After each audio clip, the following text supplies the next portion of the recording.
right, Ranch Fairy Nation. I've got a couple of badasses. We're going to open it up, Brantley. I'm cussing right off the bat. Brantley was asking if there was going to be any cussing. I said there going to be some slight cussing. So I met these guys. They invited me to shoot tack in San Antonio, and they have a very specific, well thought out, big pig killing strategy. And as I've gotten to know them, they're pig managers.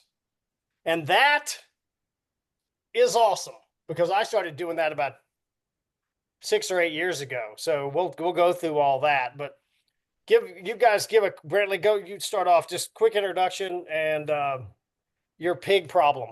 You have a pig problem.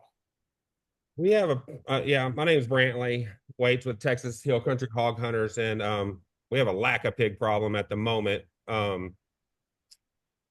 yeah, like you said, we've got a specific technique that we works for killing these hogs, and we're sticking with it. So that's what we're here to talk about today. All right, Mr. Jeff McMillan. McMillan, Texas Hill Country Hog Hunters. And like you said, the problem that we have is we just don't have enough hogs right now. Yeah, but in the past, in the pictures y'all send me and stuff, y'all have been. So if you're listening to this, we're going to talk about isolating big boars, and these guys are killing 300s, and they're waiting for those big ones to come in. And there's an evolution if you get in this stupid pig hunting game where you just shoot them for the hell of it in the beginning, and then you get off the guns and you That's kill where we them with a bow started. just to kill them. And then what happens to you? Then you run into real problems. When we first got on this property, Jeff and I were across the fence from each other. I was on 1,000 acres. He was on 1,000 acres. We moved from over here in Austin, got let loose of that property. They sold it, and we moved out to Johnson City, and we had real pigs, and I just got excited. I didn't start hunting until I was 20, and just had real 20 pigs in front of me for the first time ever. Yeah, So right. I was just whacking and stacking. I mean, any Well which said. way you could say. And we talked about it the other day. If we could go backwards, if we could go back in time, would we do something different? And I was like, absolutely. We weren't bow hunting as much back then, or I definitely wasn't. Jeff was earlier than I was, but I would manage some of those big ones and not shoot all those sows. But I mean, if it walked in front of us, it was going down. The kids were hunting them the same way, and right before COVID and during COVID, we're talking hundreds just looked like some field in El Campo or something, but we were in Johnson City. That Back property, then, a good hog was a dead hog. yeah, Yeah, We didn't care. If it orange, we were shooting it. yeah. And so it hadn't been but the past 2 or 3 years that we started isolating and, you know, watching hogs walk by, which is still hard to do, to be honest, especially when it's kind of thin on them right now. Mm-hmm. But, we'll target a hog, leverage technology, as far as like cell cams and lights to, really extend our hunts beyond, oh, it's dark. Now what do we do? Uh, now we're looking for big hogs. And when you're talking about big hogs, we're talking 200-pound plus, trophy hogs, 250 pounds plus. And then stepping from rifles, shotguns to bows has been it's been rewarding, but it's been challenging. Yes, I know all about that. As I started passing them and waiting for the big ones and watching the cameras, I was still traditionally sitting on deer feeders, which I was just primarily doing. I'm starting to stalk in on them. I wanted to talk about the technique that y'all are using with the barrels and all that stuff. How long have y'all been doing that? Running barrels, I guess what most people call pig pipes. Yeah, yeah. And that's what you traditionally see on the internet and stuff. They'll get the PVC pipe, fill it with as much corn as they can, and slap it on like a T-post. And I guess what, 5 years, 4 years? something right in there. And it's been an evolution. So it's gone from kind of one prototype to another and learning what kind of challenges it brings, from squirrels and raccoons chewing on the barrel to the hogs getting all the corn out in the first night. So we've kind of perfected the sweet spot as far as the size of the hole, Mm-hmm. and making them work for it. And it's down to, as much science as you can. I mean, we can get a bag of corn that lasts 2 weeks, and Really? that's with a hog spinning that thing for hours at a night. I mean, I got to and that, drill less holes in mine then because my big one out there just goes through it like a rainstorm. I mean, it's ridiculous. well, once they get educated, and when I gave you, kind of the series on what we're doing with those barrels, those Uh-huh. hog barrels, is once they get educated by it, meaning go ahead and put a big hole in there. Yeah. Let them turn that thing, get reward, and then fill it with those fender washers. Cover that one, get a smaller one, and I mean just a few kernels. They can smell it. Yeah. We'll put Yeah. a bag of corn and then some powder in there, and that's the barrel itself. Now we've worked on the chain that's holding it because they'll spin and break those Got things. that one. Keep talking. I'm going to go try to find the gizmo. Okay, and so that's still a work in progress. Even though we think we pretty much got it set up, it's out in the field, isn't it? That's good. They're out working. That's a good Sorry. place to They're work. out working. Uh, but the barrel was a great addition to it.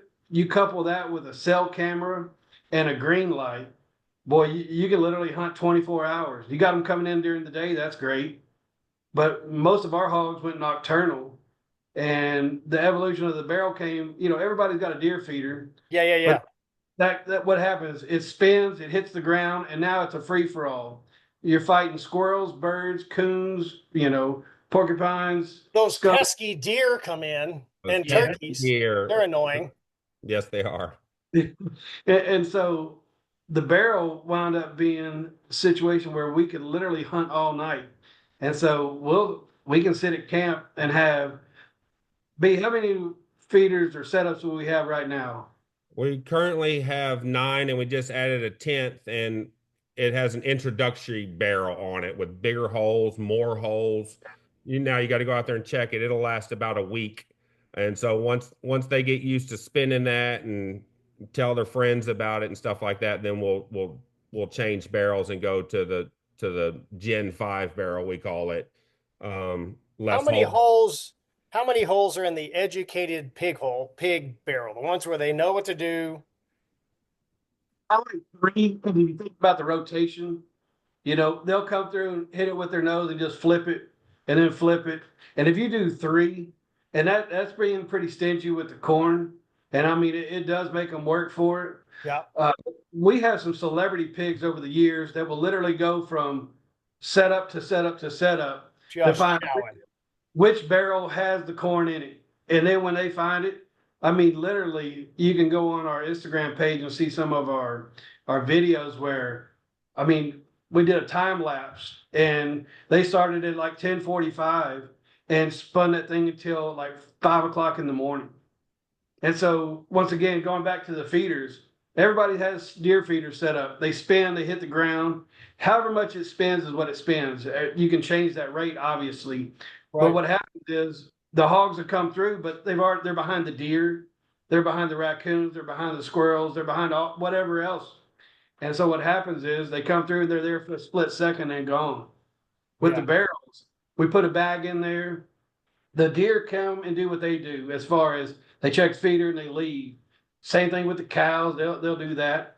But that hog will come in there and he'll get to work and he'll push that barrel, which gives us time then to stalk in. And that's probably the biggest thing that we've noticed where you got a hog that's coming in, you throw your corn on the ground, you put a half a bag, and Brantley has a story actually with this pig right here behind us. He watched this pig right here. See this guy? He watched that thing for like 30, 45 minutes. It ate and just faced him. And he ate and ate and ate and ate, and then he burned off. Never I've got. had multiple of the pigs over 200 pounds. I had a 1,035 grain arrow just for the hell of it. And I That's had a pig come in. The approach into the stand is a wide open pasture. So you go right up to the stuff. It's a great approach. Like there's no way they're going to be out in the open. He came in, winded his ass, which I find to be super common until they hook. Right. the And he hook. fed and he like knew I was like, I don't think he knew I was there. He was just feeding with the wind to his ass, and he literally went like that.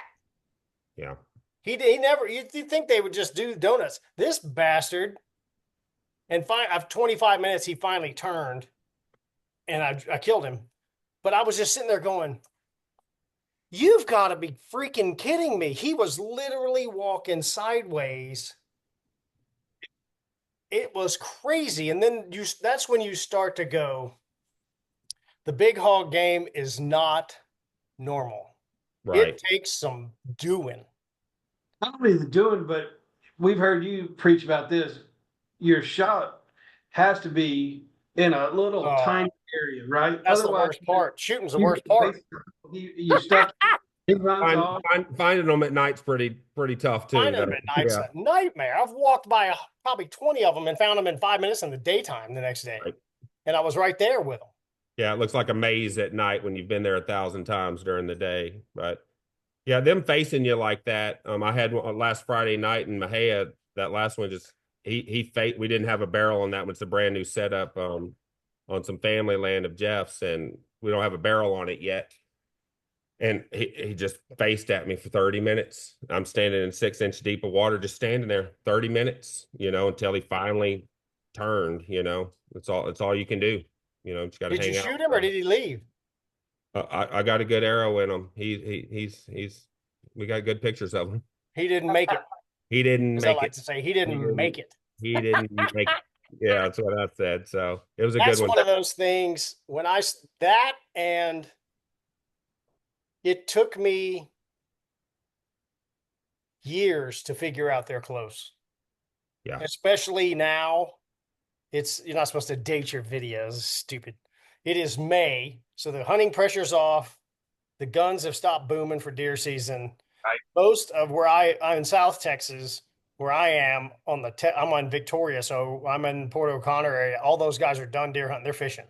right. Everybody's got a bay boat down there, so nobody messes with anything. Hell, they don't even shoot the turkeys down there. They That's go wild. fishing. So about now till September, I can't tell you how many big ones I walked in on. Yeah. 30 minutes before the feeder went off. Yeah, And they're right there. They're like standing there, yeah. like guarding the feeder, making sure everybody around them knows you're not coming in here. I got this. Walk in and just go. Okay, well, might as well go back to camp. That one's done. Go find another deer feeder because it's amazing how close they are. They have nothing else to do. I mean, if you think about it, they don't have a house.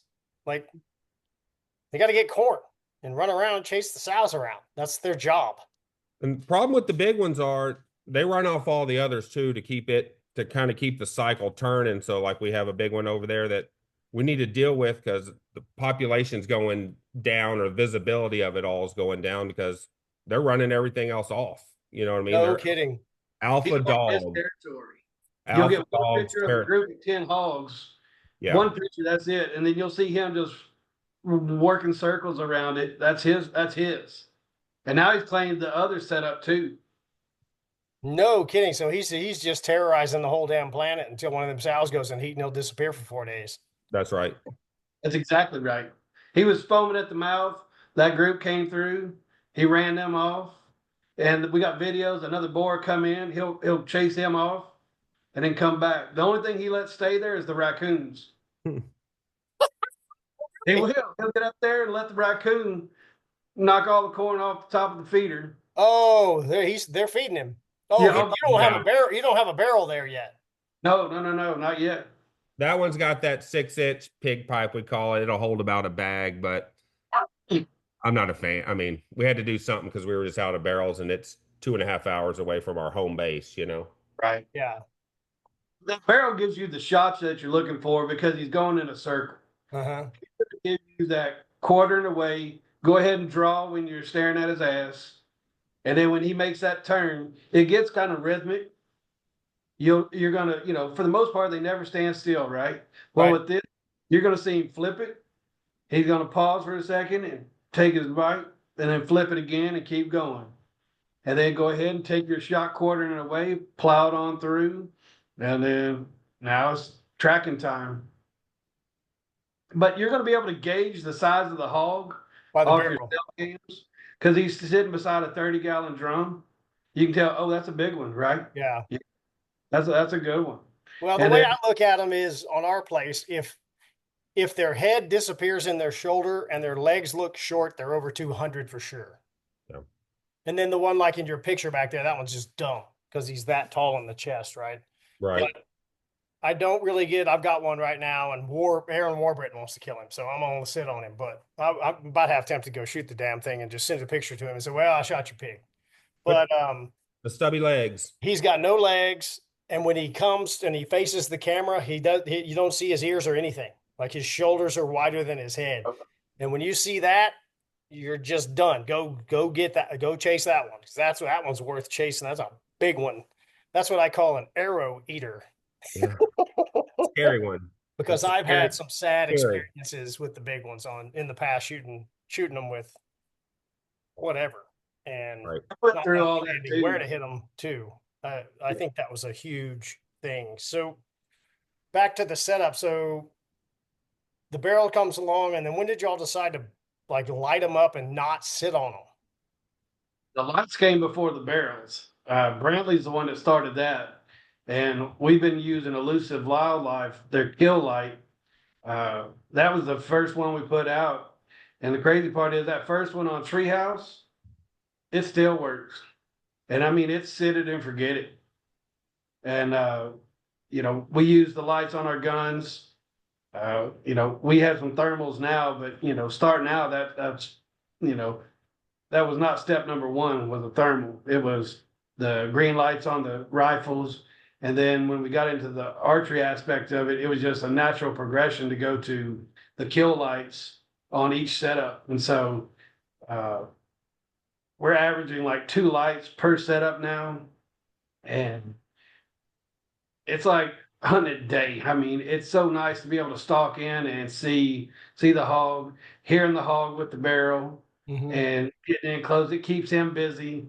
You know, the light blinds him for the most part. You don't have trouble getting into, 20 yards on him, that's what you want on a big hog.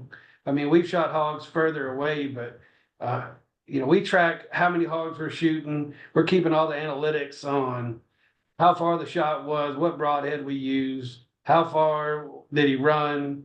I mean, all this stuff because it's such a precious opportunity because with the bow, I mean, we're not shooting 5 and 6 hogs a night.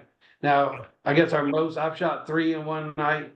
Brantley shot a couple in one night as well. But, every stalk is something we're learning and we're trying to not waste. So Brantley, how big lights on full blast or motion sensor? On the elusive, I'm a number 3. It comes on and gradually and then gets to 100%. Whatever their setting is, they have 6 settings. Whatever number 3 is, I can't be specific on, but I think it starts off at like 20%. It kind of comes on and glows. You can scare some hogs with the green lights. They have to get used to them. They can get a little spooky, especially a new one. You can spook them off, and placement of the green light when you're bow hunting is critical. You cannot have that green light facing you. You have to be behind. Right, you'll be blinded.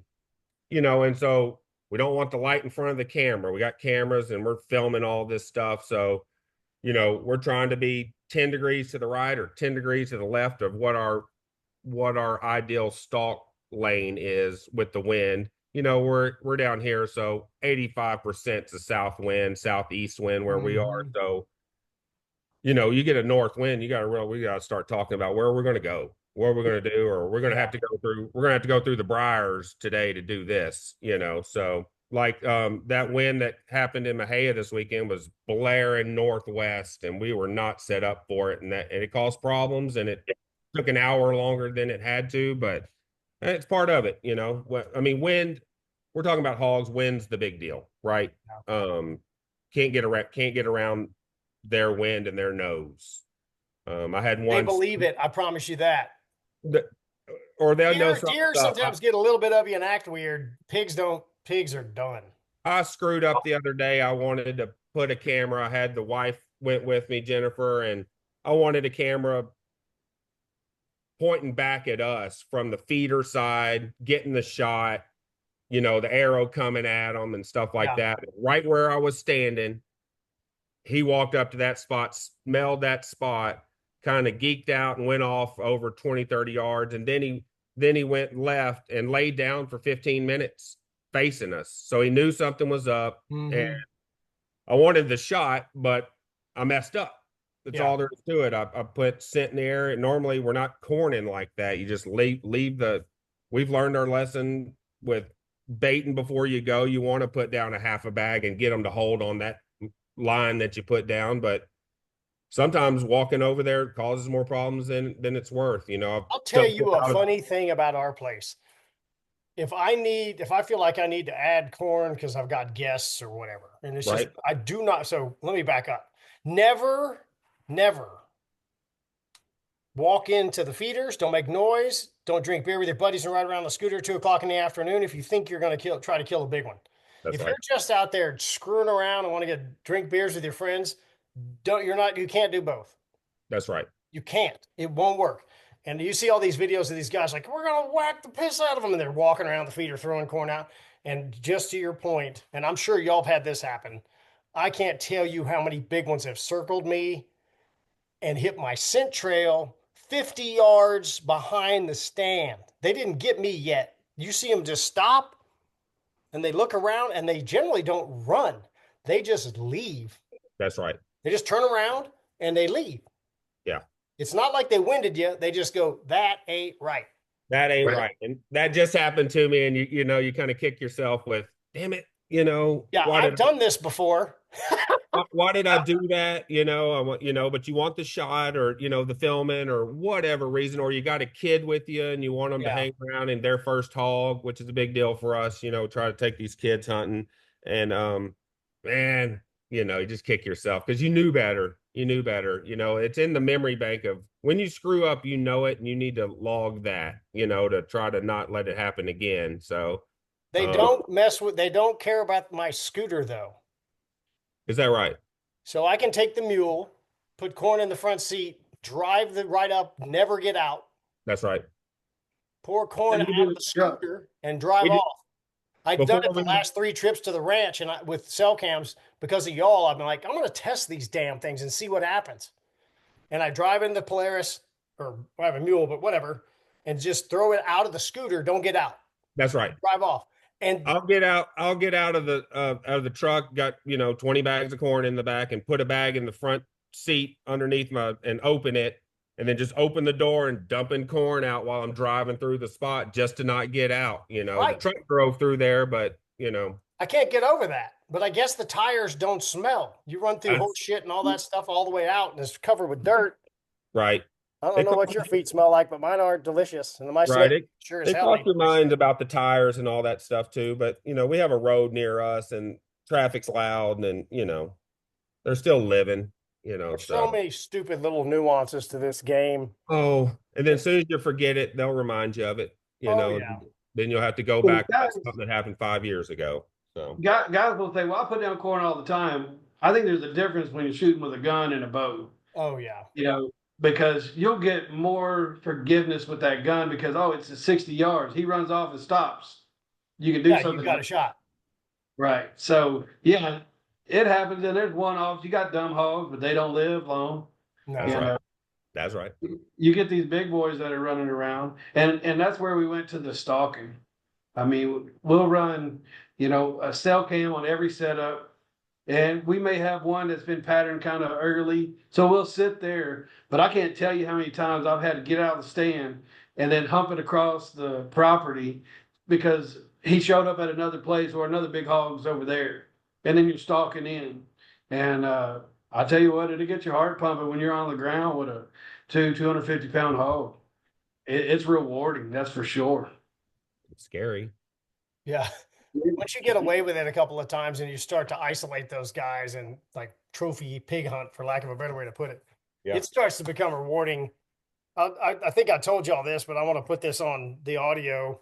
I was at one of our stands, the wind was blowing northeast. I've got a stand just because of the way that sets up. I'm 35 yards from the feeder. So I drove out in the scooter that about 2 o'clock, poured corn all in front of me. I was just on a deer feeder, no barrel. Then I went all the way around on foot, came in with the wind in my face, blah, blah, blah. Feeder goes off, and 15 minutes later, like 10 pigs come out. And I said, I'm not mad at them. Yeah, I remember the story. Yeah. I'm not shooting. 15 minutes later, a big boar comes out. He was 200 if he is an ounce. And I said, I'm not shooting. And they get on the corn in front of me, and he's in there pushing them around and stuff. 45 minutes after the feeder went off, one comes out of the brush, but downwind, walks out, pushes that boar off. And I said, I'm not shooting. And they left. I'd never done that. I've never just let them leave. And I hear them chortling in the bushes and talking and all that crap, and they walk off. I walk over to the brush, and that pig there was a bed 10 yards into the shit that was not a leaf in it. And that second boar was laying there the whole time, 15 yards from all of them, waiting for the boom. Yeah. That butthole was waiting for somebody to die, and he'd go, okay, and he'd leave. But it was 45 minutes. Yeah. They got nothing but time. Absolutely. They got nothing but time. So. And another thing I've noticed, and y'all probably saw this more when y'all were sitting, but yeah, you see it on camera too. You start pressing for the 200s, 250s, and a 180 will come in, but they ain't acting right. Yeah. They know they're not supposed to be there. They're like teenager size, but dad is coming. Yeah. And they're real nervous, and they're freaking hard to hit and hit right. And they just act weird. So, pro tip to all of y'all out there, if you're the one pig you're hunting and a boar comes in that's 130, 50, like a medium sized one, and he's acting crazy, leave his ass there. He's freaking bait. Yes. And my experience is if that pig's there, that big one won't hook and stuff. He gets pissed off and comes in. That's right. The smaller one's a hot dough sitting there. It's all that. It's like a dominance thing. Exactly. Yeah. So that's one of the biggest mistakes we've made in the past is shooting those. Well, I should have left him another year. He'd be a whopper, and not realizing what the situation was when they're there. You want that pig there because when the big one sees him, he's coming, dude. Oh yeah. He gets about the wind and all that. He's like wants to kick some ass. Well, It's the best thing that can happen to you. Managing hogs is a touchy subject. Everybody wants you just to wipe them off the planet. No. You know, we don't have any hogs, and we slaughter them all off. We got real problems. That him and I do.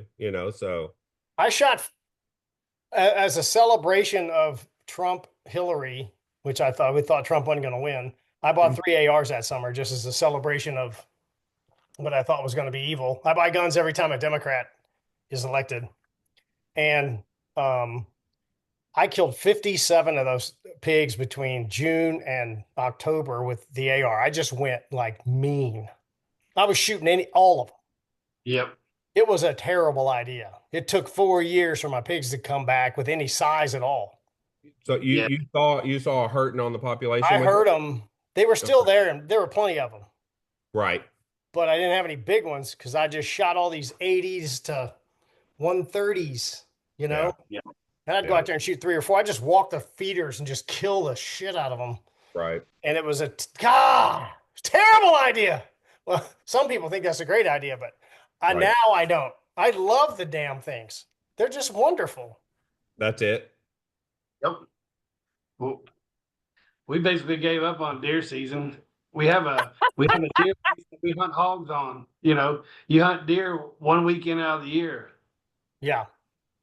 I told him today I'm going to ACL opening weekend of bow season. He's like, what? And I was like, yeah, you missed, and then the second weekend is Sharkathon. So I think we're going to go back down there and get our feet salty. So that's the first 2 weekends of deer season bow opener. And it's just like, what are we doing? But, it's just not. Yeah, but we're lucky. We don't hunt public and we have a huge the deer season is long. We have like MLD 3 on our place.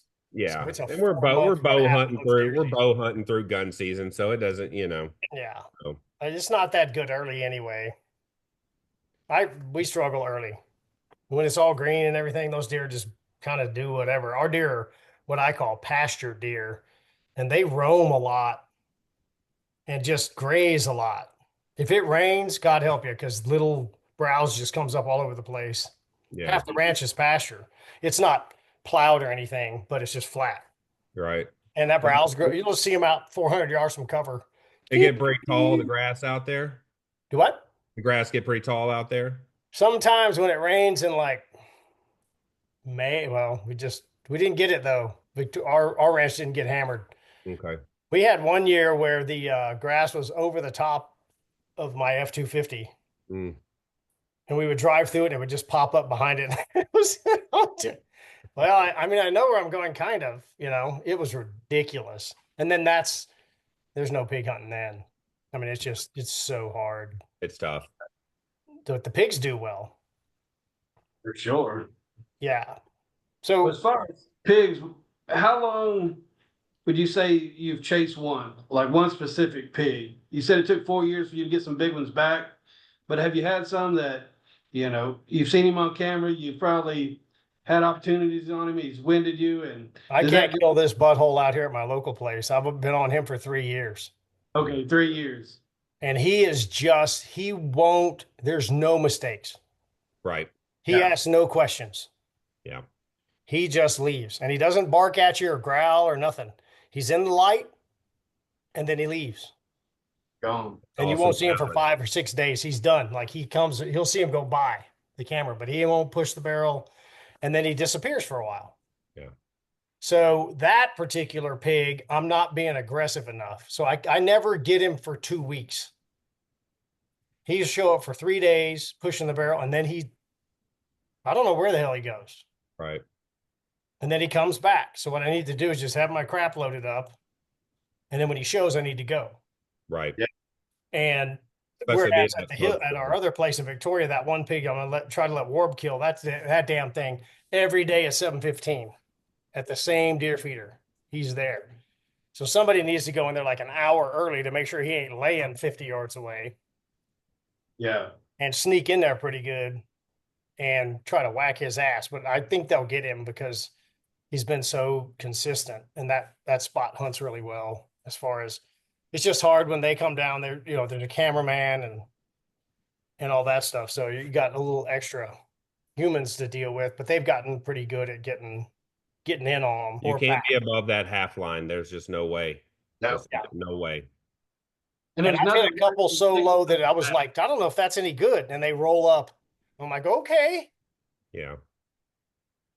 I mean, low is way better than, but that looks good. I've had a bunch of people I've been with, and they've hit him high, and they're like, I got him. I'm like, I That's mean, he tough. may die. Right. You're just not going to witness a dead pig. He's gone, dude. No Right. way, that looked good. All the way to Fletching. I'm like, well, no, that's a one lunger, and you didn't shoot low enough. Like you need to be low. Yeah. It's tough because those boys can shoot. You've been with them for years, and Even my other guests, the only guy who whacks everything is my son Caleb, and Yeah. he's evil. He's a great kid, but as far as when he wants to kill stuff, he's evil. yeah. I mean, And there's definitely shooters and killers. There's he's a killer. yeah. He's got the one afternoon record, 14 with shotguns. He and his buddy went out and just it Oh, sounded like a goddamn war out there. Yeah. We pull up into camp. It's like 2:30 in February, and we look, and there's pigs all out in the pasture, and they've got athletic shorts and flip flops on. And they just pour 12 gauge shells in their pocket and hold their pants up like they're running in the hood, and they take off with 12 gauges, and I hear kabam. They smashed on them. There was a lot of shots. The shots. Oh, that's good times. That's good times. Oh, they came back just laughing. It was crazy. Right. Took a picture of the pile with them. They Right. smashed, but he's an absolute animal, and he fears nothing. He aims at the shoulder. He aims low. He doesn't care, and Right. it's rare that one goes 50 yards when Caleb is shooting. Yeah. He's just that way. There's Yeah. no if, ands, or Some, buts. some Now, people he just wants have to it. Some people just have that gift to get them He down. wants to shoot my big boy arrows. This is a 715 grander with the tough head. And he's like, Dad, I want to stop tracking. I want to shoot them big arrows and I'm just going to break their shoulders. And I'm like, if somebody's going to do it, he'll do it. Yeah. I'd wound one to death. He'll kill him. The boy's just, he's just evil with a shotgun or whatever. I mean, it's ridiculous. Good problem to have. I have another friend named Chris, and he's like when he shoots targets, you're just like, whatever. And when you put meat in front of him, God help. We talked about that. You told me that. God help the critters. The dude is just a meat axe. He's just whack stuff. And shooting 3D and stuff, he's like, yeah, he's a pretty good shot. And then I don't know what zone he gets in, but his brain just goes into the death mode. Killer mode. Killer mode. Yeah. When did do y'all still sit on them? Any? Yeah, for sure. Absolutely. I mean, we leverage the technology. I mean, if the camera says, hey, they're showing up, like we both had an opportunity at some daylight pigs, which is rare for us. But heck yeah, we'll go, sit out there and enjoy. Well, you shot the one the other day, that black one that you sent me the picture of that ran a little ways, but he didn't go very far. That was a daytime pig, right? Yeah, that was my first. You sat on him, or did you stalk in on him? No. I got to sit down on him. I went and sat down. Didn't have to wait long. He almost busted me. I was watching the deer because it's a new setup, and so I'm just watching these deer, and I see out of the corner of my eye, like I was looking through my rangefinder at him, and I saw something black, and I'm like, oh my goodness, there he is. And so I had to move slow, turn on all these cameras, and everything worked out, thank goodness. But yeah, it seems like more at a property in the hill country, just because we have so many spots, and if there's not one that's really patterned, we got plenty of stuff to do out there managing that many setups. There's always work to be done, and so we'll know kind of the area. They're hitting these three, setups here. We'll work over on the other side, and then maybe cook some dinner or something like that, and then hey. But with hogs, especially the big ones, it can be 3 o'clock in the morning, and what happens is you get tired, you're sitting there, and then you leave, and then he comes back in an hour, right? I think they know. I think when you leave, they know. I've done that it's happened so many times. There's no way it's an accident. Right. So we just hang possibility. Let them get in, get set. They'll settle in, especially on a barrel. They're turning, and now they're making noise. They're being active. They're getting rewarded. Now it's time to stalk in. You get that wind in your face, go on in, and it's nice that barrel's making that noise. The lights lit up. You can see, you can hear. Get in there. We have tripods that we're running to hold all our cameras, and then wait for that shot. And that's been probably one of the toughest things for me is you want to make that shot as soon as you can, but just go ahead and wait. Just wait. Get that shot just like you want it. And, I've had some people come in behind me and film, and they're like, and the pig, for whatever reason, whether he gets tired, whether he wins me, whatever it is, they're like, why didn't you shoot? And I'm waiting for that perfect shot. If I can get my ratio, sticking a pig is not hard. Right. We should, that's the key right there. I don't want to lose one of them. And last year, I was truly the first year I kept true analytics on it. And I was at 65% recovery. Yeah. No, that's way better than most people realize. How far do you think, are y'all tracking distance to first blood and all that stuff? Yeah. How far is it? It really depends. And I think it's more time of year because you'll get some of these hogs that they've just wallered in the pond. They're covered in mud. Yeah, they ain't bleeding. Yeah. They're not bleeding, but summertime, if you catch them beforehand and they're rubbing, so they don't have much hair on, especially them big boars, and you hit them perfect, hey, they'll bleed good. Like the one Brantley just shot last weekend, he opened that thing up, and I mean it was Crimson Trail all the way to him. He didn't have to Mine's hard down. my average distance is about 25 to real blood. Like there'll be some spots and stuff, but then Mm-hmm. when you see the first, like, and then what I want to see is I want to see it going down the trail. That means it's coming out their freaking nose.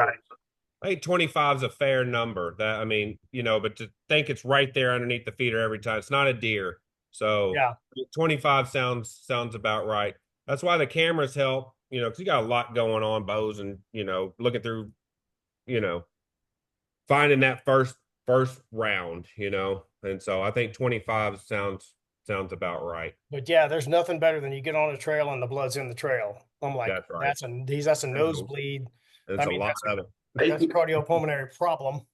And they We probably ain't followed gonna make some it. for hundreds of yards before, and you're like, man, this thing is leaking. And then it just keeps on going. And then, you hate losing them, but really get stuck I good. can't I You know? can't get over the ones that bleed really good and they go 200 and you lose them. Those I can't do the math on that, and I don't know what happens. There's a couple of situations on a pass through, no, with the arrow in them, where the lungs could possibly moderately inflate, which it wouldn't be 100%, but they'd be kind of okay. Or And what then Right. about you pull an filling ass, they get another 150 on you. or filling the hole back up with the lung? Yeah, I've seen no that, doubt. that so That there's so many variables in that I've always told people aim low, aim at the elbow. It won't usually be there when you shoot because they move, and kill them. yeah. Don't Right. freaking try to blood trail. Like Yeah. Well, I I'm actually different. like my Yeah. arrow in them when they're quartering away, and I hit that offside bone, like the elbow, this socket right here, that really hard bone to break. If it's Yeah. in them like that and locked, and they're running and it's tight, you're gonna find them. Like there's Yeah, this 80 is where yards, we maybe. differ a little bit, Jeff and I, and then you as well. We were talking, I shoot a different broadhead than the two of y'all are kind of shooting the same broadhead. So, I'm looking for that blood and trying to stay out of that front shoulder if I can.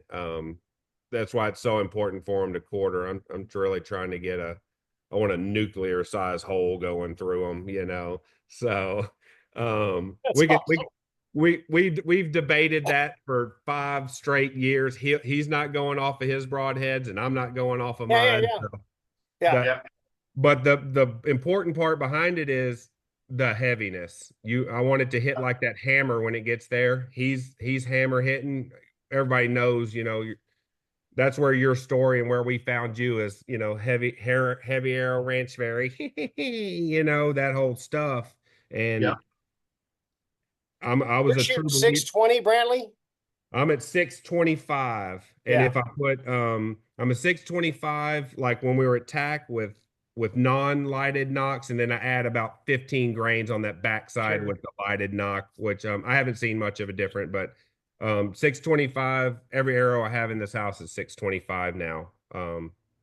Both bows shoot 625. I So hate to go below 600 on them just yeah, because of where I'm aiming. I Right. want to break the other shoulder. I want sure. it broken, or I want that broadhead anchored in the bone. And when Right. it's low and you hit that joint, if it stops, they are dead. They may Yeah. not bleed, but you can see where they run and go that way. Like it's a 360-degree circle. Don't go backwards and Yeah. don't go over there because they went that way. Go over Yeah. there and then get downwind and go. Man, I Yeah. found a lot of them smelling them. Them boars stink. That's one of my favorites. Obviously everybody wants to just them to die on camera, but it really doesn't happen that often. Yeah. So that's my favorite when you smell them. You're like, oh, we're in the money. Yeah, right. I always send somebody Let's get kind of. the We're I close. send Thomas yeah. as the blood trail. My youngest, that kid can find That's how mine. blood. That's how my It's son is. unbelievable Yeah, how good he trying to is. catch up to his tracking, but that's how I my just son. turn him loose and then I go downwind. That's it. I'm just walking back and forth going, oh, there he is. He's somewhere over here. That's great. I'm colorblind. I'm the worst at it. No I wait. kidding. I Yeah. wait for them boys to come in. I'll just You ever shoot and back did up. those blue lights work? Have you Hey. tried those? Hey, there was one I found that does work, and it makes that blood jump out for me. And without it, I mean, it's definitely helped me a few times, No doubt. but Brantley and his son have found more hogs for me. I'll get out there and I'll search. I'll do a grid search, and I hunted all night. So it's like 3 o'clock in the morning. I stick one. Brantley had already called it tonight. He'd got one earlier that evening. And the next morning, I'm like, hey, I need you to come find this hog. I found the blood, I found it to here, and it was like 5 feet off the trail. Mm-hmm. And he's like, it's right here. And I'm like, Yeah. I didn't see. Those blood tracking lights, the latest one, I'm not sure the name of the one he has, but it has some kind of like blue pulsating little thing. And I've been making fun of him for 6 years because he just can't see. I love him to death, but he's blind as a bat. And but that latest light he has really helps him, and it's been good for him. Now I think some of them are a little corny and don't work, and just selling a UV light or something. But this one he has, it really works. So. I may get I've got I've got a thermal attachment for my iPhone that I bought 6 or 7 years ago. I found a few of them by just going, Yeah. oh, there's a blob over there. Well, let's go over there and look at that. Not good in the summer because everything's hot. The trees are hot. I mean, there's Rocks are hot. Yeah. I keep yeah, one in my pouch, a little handheld Leopold one that works good. You got to be heading in the right direction, of course, but then you find them, the rocks are glowing. Yeah. But when you see a pig or a deer or something, I mean, it's extra glow. So yeah, we especially if found, you jump we them. found a handful that way as well. And there's nothing better than finding that thing at the end of the line. Of So, course. How long do y'all have the advantage of video, which I do as well. And when you smash one and you know you smashed one, like what you see real speed and what you see on when you slow it down can be drastically different. I have found that out. yeah. Yeah. But when you smash one, how long do y'all wait for them? Well, there's variables to that. I mean, because at night, usually the wind's not as bad, the birds aren't as bad. It's pretty dang quiet. So you smash one, I've gotten to the point where I can just close my eyes and I'm listening for the crash. You know, did he hit the fence? Did he go through? Is he, and then it'll get just quiet, right? So now I'm kind of fortunate that I've taken my thermal off my gun and I have a tripod set up Mm-hmm. that I have my cameras and then I have my tripod in the center. And so when I stick him, I'm taking that tripod and following him with it. So I'm seeing that thermal all the way. Once he goes out of sight, I can close my eyes and I just try to listen. But the video, man, if I can tell anyone anything, video the shot. That's going to tell you more than anything because your eyes will deceive you. Man, you'll say, Oh I God, smoked that. yeah. You'll look back on video and go, oh shit, I was 4 inches high or I was 10 inches back. I need to give this dude something, or you'll say, we got another buddy that he's like, man, I missed it. And then you look at the video and you're like, dude, you smoked that thing. Like, or you're looking in a totally different area. Like I'm looking right here. And then when you look at the video, no, he went 3 trees over. Let's start over there. And then, Yeah. you pick up the blood trail and you're ready to go then. I, So I highly recommend that. Get a stealthy stick, even if you're not YouTubing, do it for your sanity. 100. Put it that's where horizontal, not vertical. And all you have to do is catch the shot. And so once you decide to shoot, make sure it's rolling, open the frame up. If you're just doing this so you can recover them and forget it's there and Yeah. shoot the damn thing. Yeah. And then when you shoot them, you can zoom in and then play with it while you're waiting. Yeah. And see if it's as tight as you think. And if it's broadside, which is the worst shot ever, just telling you. And it's 3 inches behind the crease broadside. Good luck with that crap. That's 50-50, buddy. That's the 50-50 zone. Except for old Brantley. He's shooting the 4-inch wide goddamn battle axe, so maybe he can gut them or whatever and cut all I, the. I think that's a whole nother podcast discussion and fight on that. I mean, I'll go to the grave and I'll meet you halfway from here to Cedar Park and so we can fight about it. But I'm just saying, My um, experience, 3 inches behind the it crease on a dead broadside shot is is pathetic. not the best shot. is Yeah. not the best shot. They have to be quartering away, but sometimes you just can't wait any longer. You know what I Yeah. mean? Um, I think I have a little bit more, I think I got some killer in me for one. Mm-hmm. Uh, and then you got to know some things, got to be below that half line. And like you said, forward and low, you know what I mean? I thought I was super low on this one past weekend, and I get over there and it's about as good as it can be. But when you watch the video, him and I are talking. The wives hate us because, we're on the phone all the time and 2 in the morning and talking and figuring this out. But I'm sending him the video and, I know he's thinking that's low. You know what I Mm-hmm. mean? The one he shot the other day that you saw, I'm like, man, that's forward. You know what I Mm-hmm. mean? So we're just chit chatting back and forth and figuring this whole thing out. And that goes about how long do we let these things sit, Garrett and I and my son, we shot what I think is a 300 pounder. I wasn't able to get him on the scale. I just got the beast, and the whole excitement with the beast and all that, which I do like it. And I hit this guy high. I knew it was high. I don't visually there was some grass in the way halfway up, and just shooting through grass, and Mm-hmm. what I mean, just it getting hung up or just whatever. Mentally, you're like, don't hit that grass and drop it in there, and it was high and on a monster on a biggin, and of course it just went in there and didn't go anywhere. I think it got in there 6 8 inches and just hit a brick wall. Mm-hmm. Saw that red knock go over there, and he was there, and that red knock wasn't moving. It just stayed there for, let's call it 5 7 minutes, just not moving. And we're frozen. We're out in the open stalking in on a barrel situation. He's filming behind me, and we're just frozen. And damn, if we don't take 2 or 3 steps forward to go, hey man, it's been 5 7 minutes. That knock hadn't moved, you know.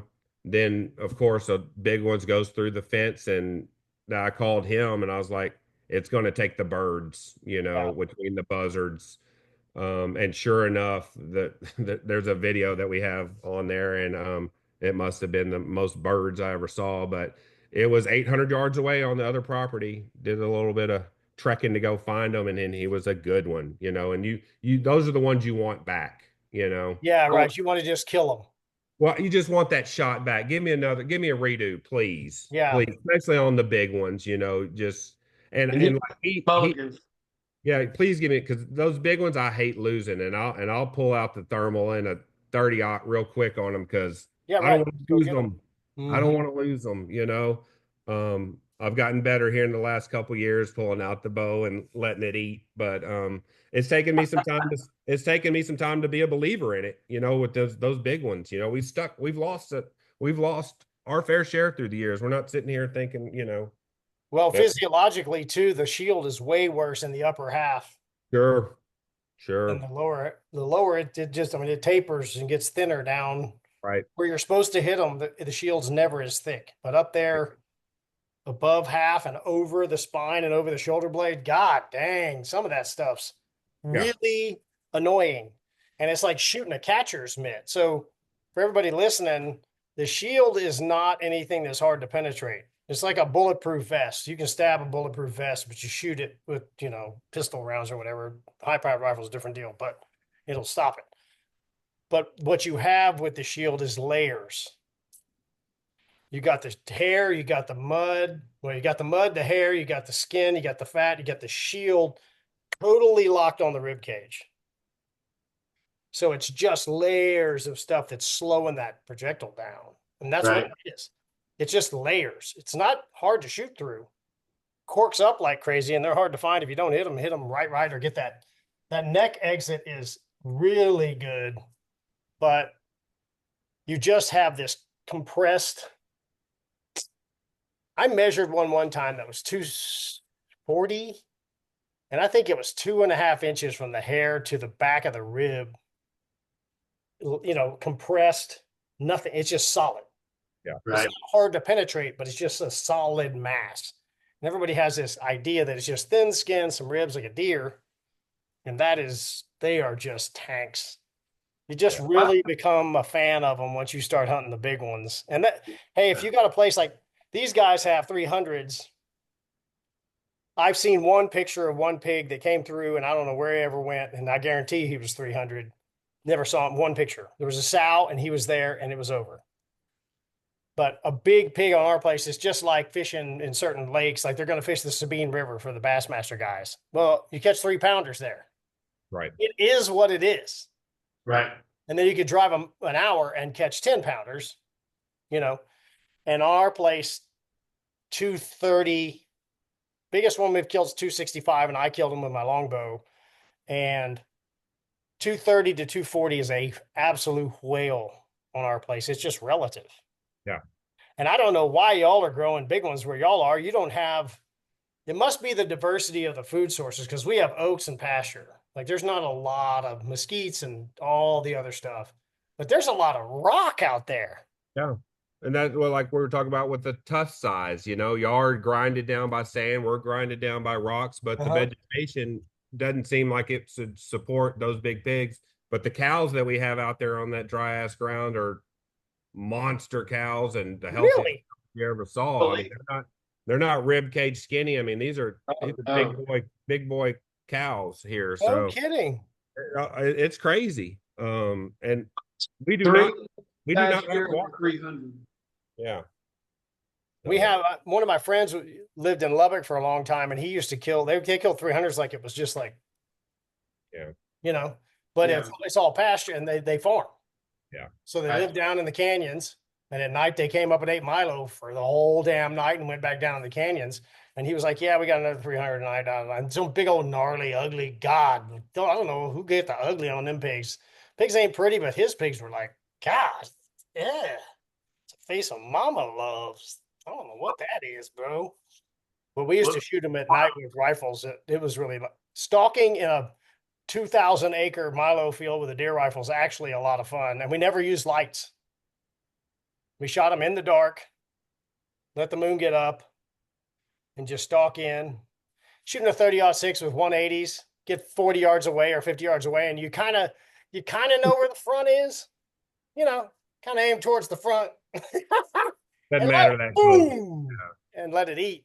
Yeah, you can hit them in the toe with a 30, 180 grain. Well, not quite that, but yeah, we had a lot of fun doing that, just stalking around.